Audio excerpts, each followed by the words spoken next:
মৃত্যুর মুখ থেকে বেঁচে স্মৃতি ফিরে পেয়ে অভিকে চিনতে পারলো পরী। হ্যাঁ বন্ধুরা, আমরা এমনটাই দেখতে পাবো প্রতিজ্ঞা ধারাবাহিকের আগামী পর্বগুলোতে। অভি কোনো মতেই বিশ্বাস করতে পারে না যে ওই ঝুমকি তার পরী। অভি বলে ডিএনএ টেস্ট করতে হবে, ডিএনএ রিপোর্ট পজিটিভ এলেই আমি বিশ্বাস করব যে ওই আমার পরী। অভির মনে দ্বন্দ্ব শুরু হয়। এরপর অভি তার মন ভালো করার জন্য আইসক্রিম খেতে যায়, আর ঠিক তখনই পরীও আইসক্রিম খেতে আসে। ছুটির প্রত্যেকটি আচার আচরণ কথাবার্তা দেখে অভি মনে মনে ভাবে, এই ছুটি মেয়েটির সাথে আমার পরীর সবটা মিলে যাচ্ছে কেন, কে এই মেয়েটি।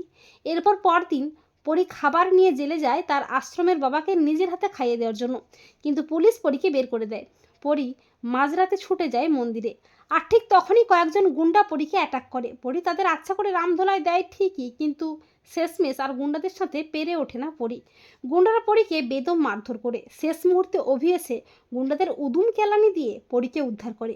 পরী জ্ঞান হারিয়ে ফেলে, পরীর মাথা দিয়ে অঝরে রক্ত বেরোতে থাকে। অভি তড়িঘড়ি করে পরীকে নিয়ে ছুটে যায় নার্সিংহোমে। ডক্টর জানায় ওনার কন্ডিশন খুবই খারাপ, ওনার মাথায় তীব্র আঘাত লেগেছে, একটা বড় অপারেশন করতে হবে, আর তার জন্য ওনাকে রক্ত দিতে হবে। ওনার রক্তের গ্রুপ ও নেগেটিভ, কোথাও পাওয়া যাচ্ছে না।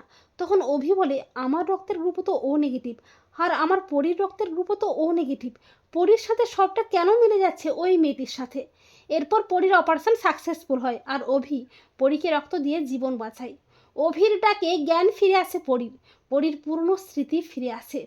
পরী বলে, অভি দাদা কোথায়, আর আমার মা বাবা কোথায়, আমি এখানে কেন, আমার কি হয়েছে।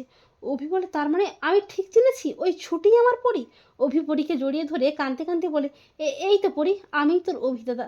তখন পরী অবাক হয়ে অভির দিকে তাকিয়ে থাকে। তো বন্ধুরা, তোমরাও এটাই চাও তো যে মৃত্যুর মুখ থেকে বেঁচে স্মৃতি ফিরে পেয়ে অভিকে যেন চিনতে পারে পরী?